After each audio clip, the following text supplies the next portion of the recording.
Assalamualaikum warahmatullahi wabarakatuh. Perkenalkan, nama saya Kiara Liftania Aryani dari kelas 2 EA31 jurusan Manajemen Universitas Gunadarma.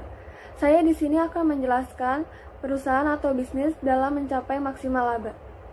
Perusahaan atau bisnis dalam mencapai maksimal laba. Perusahaan adalah suatu organisasi yang berorientasi pada laba atau profit orient, yang membeli input dan jasa-jasa input serta menjual barang dan jasa. Dalam proses ini, berbagai individu menawarkan bermacam-macam tipe input, seperti keahlian tenaga kerja dan peralatan model ke dalam proses output, dan mereka mengharapkan penerimaan berbagai bentuk balas jasa atas apa yang telah diberikan. Tujuan perusahaan. Yang pertama, perusahaan diasumsikan akan selalu berusaha memaksimumkan labanya. Kedua, keputusan-keputusan perusahaan yang berkaitan dengan harga, output, input, dan faktor-faktor lainnya mencerminkan usaha untuk mencapai labanya yang paling tinggi. Apa itu bisnis?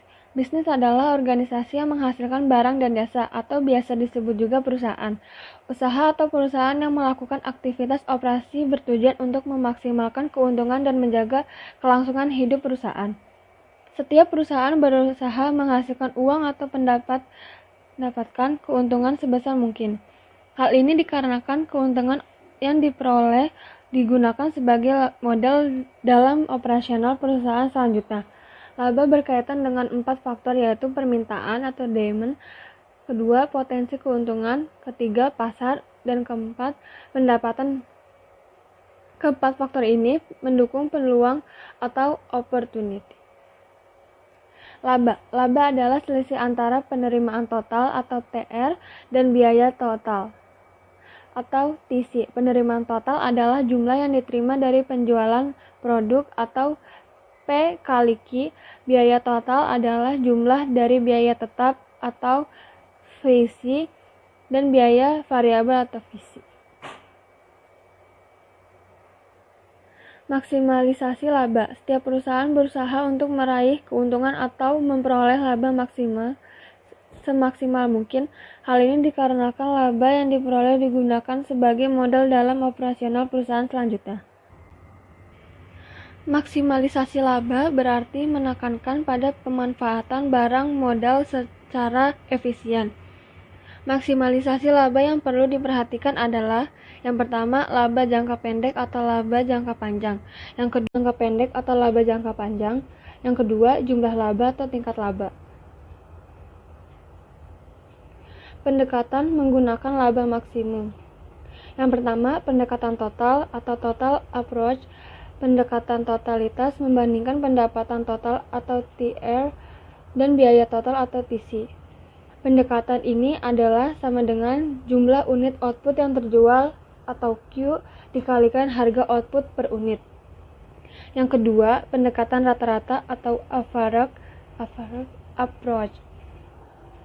Pendekatan ini menggunakan perhitungan laba per unit dengan membandingkan antara biaya produksi rata-rata atau average cost dengan harga jual output. Laba total adalah laba per unit dikalikan dengan jumlah output yang terjual. Yang ketiga, pendekatan marginal atau marginal approach.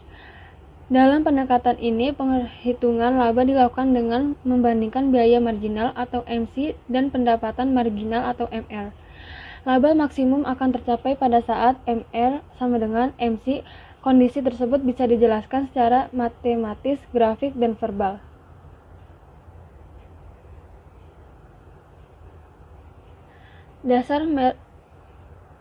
Dasar permintaan konsumen.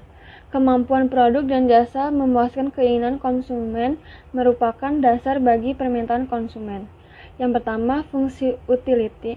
Suatu fungsi utility adalah pernyataan deskriptif yang menghubungkan antara total utility atau kepuasan atau kemakmuran dengan konsumsi produk dan jasa. Fungsi utility dibentuk melalui selera dan preferensi konsumen dan melalui kuantitas dan kualitas produk. Konsep fungsi utilitas dapat digambarkan dengan menggunakan dua produk. Kedua jenis produk sangat berkaitan dengan tiket sepak bola dan tiket bola voli, atau tidak berkaitan seperti pakaian dan perawatan kesehatan. Satu-satunya persyaratan adalah Setiap produk dapat memuaskan keinginan konsumen atau setiap produk menyediakan utility atau kepuasan. Fungsi utility dapat ditulis sebagai utility sama dengan F produk dan jasa.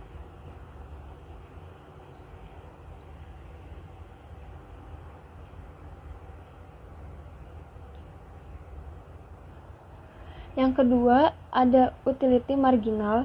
Utility marginal adalah tambahan kepuasan dari tambahan konsumsi satu unit produk atau jasa dengan menganggap konsumsi produk yang lainnya tidak berubah. Utility marginal akan cenderung menurun pada saat konsumsi suatu produk meningkat dalam interval waktu tertentu. Yang ketiga, ada hukum utility marginal yang menurun.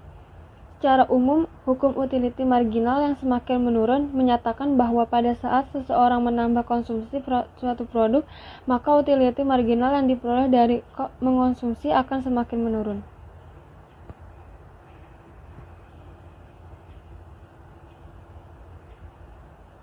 Itu yang bisa saya sampaikan, kurang lebihnya saya mohon maaf.